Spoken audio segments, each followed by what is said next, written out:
The name Riviera originally was used for the European coastline between the Italian province Liguria, the Principality of Monaco, and the Côte d'Azur in France, the so-called French Riviera. Nowadays, many beautiful coastlines all around the world are named after the original Riviera. But not only coastlines were named after this, also some exquisite cars. And in this episode from Driving with Gloves, I'm going to present to you such a car from 1965. Although the Riviera was already a magnet for tourism since the 18th century, the Film Festival of Cannes started just after World War II in 1946, but the Grand Prix of Monaco started already in the year 1929. So, is this episode about European Formula One cars? No, absolutely not. Because this episode from Driving with Gloves is about a luxury car with a 7-liter V8 engine under the bonnet. Or as the people on the other side of the pond say, with a 425 cubic inch V8 motor under the hood. So this episode from Driving with Gloves is about the Buick Riviera from 1965. Hi, my name is Cor, and welcome to my channel, Driving with Gloves. I always drive with car gloves. Your question might be, why do I drive with gloves? And my answer is, why not?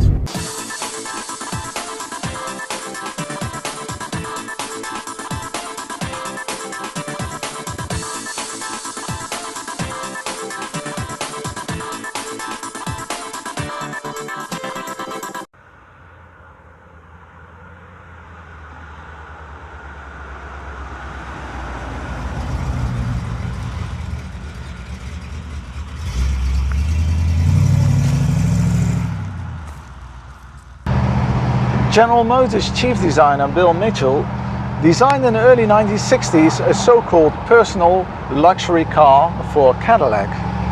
It was intended to be the successor of the LaSalle, but Cadillac didn't have the capacity to build it, so the production was passed to Buick. The idea was to form a symbiosis between a Ferrari and a Rolls-Royce to enter into the European luxury market. So not a bad idea to call it after a famous coastline, where the rich and the beautiful mostly spend their holidays in that period. The Buick Riviera was extremely well received. You remember the story about Enzo Ferrari saying that the E-Type Jaguar was the most beautiful car in the world? Well, this time Jaguar founder and designer Sir William Lyons remarked that Mitchell had done a wonderful job. And even the great Sergio Pininfarina declared that the Riviera was one of the most beautiful American cars ever built.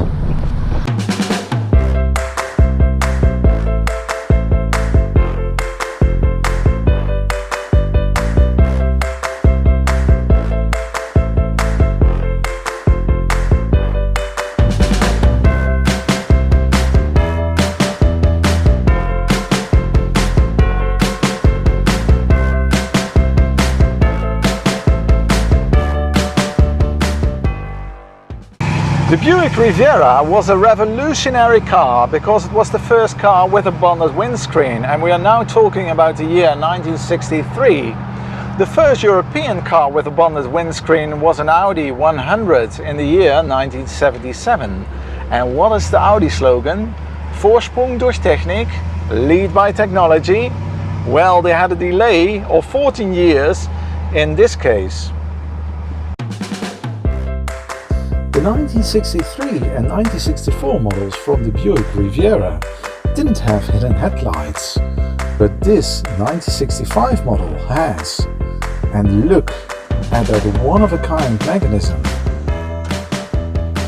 Well, it looks like if you could bite the car in front of you.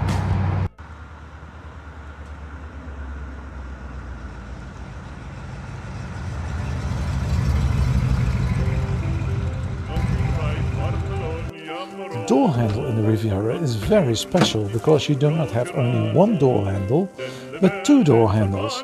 The one in the front is shaped like the front of the car, and then you have a door handle in the rear as well.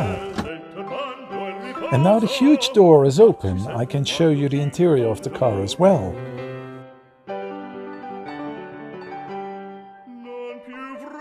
And you might be wondering what the laser gun lookalike on the dashboard is. It is the Ultronic Eye, or as Buick called it, the Guide Matic. It was a highly sophisticated technology of that time that manually dimmed the high beams for approaching automobiles. Well, that is what I call futuristic. And if you look at the radio, I'm wondering if a Cadillac would have had more buttons.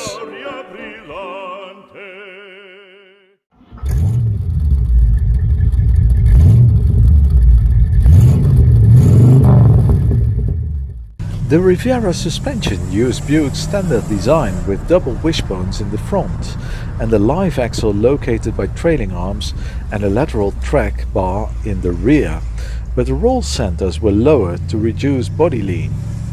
Although the coil springs were actually slightly softer than other Buicks, the Riviera's lighter weight made its ride somewhat firmer.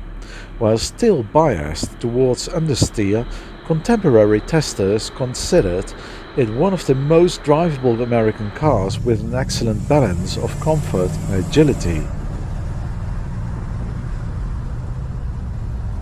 In 1965 there were produced more than 600,000 cars by Buick, but rather a small amount of Rivieras because less than 35,000 cars were produced.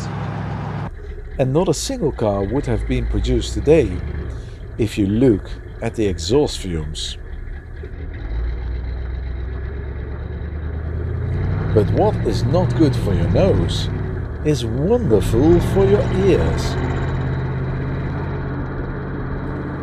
And I'm positively sure that the people in this little village were thinking absolutely the same.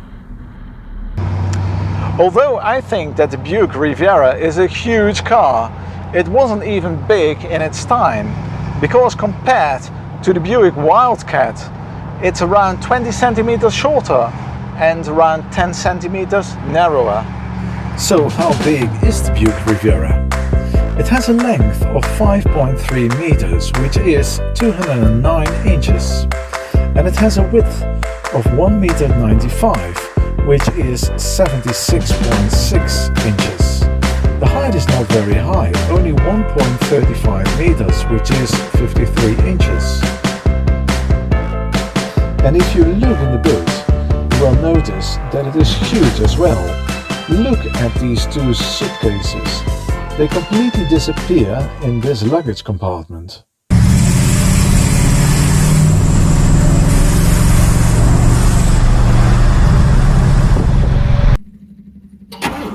The V8 engine has a displacement of 6,970 cc, which is 425 cubic inch.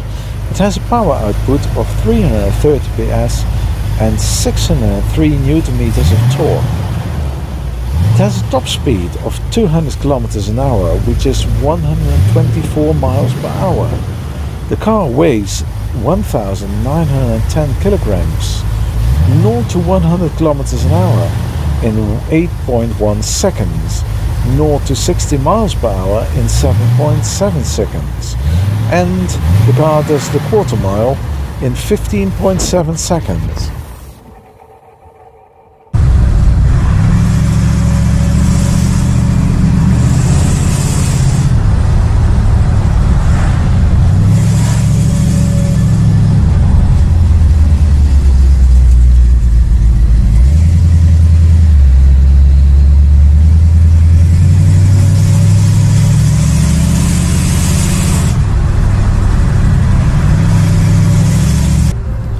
What is my opinion about the Buick Riviera?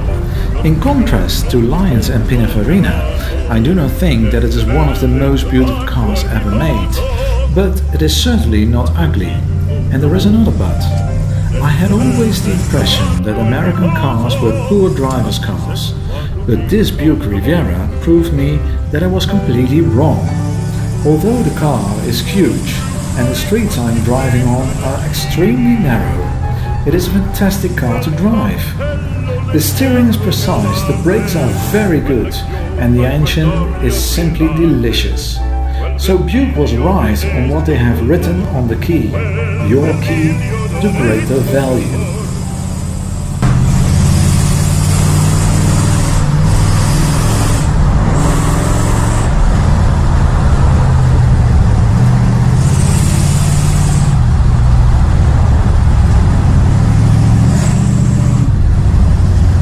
One last thing.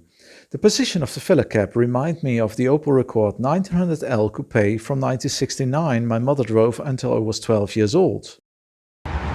Special thanks goes to Timothy Stark, who gave me the opportunity to drive and to review his Buick Riviera from 1965 today.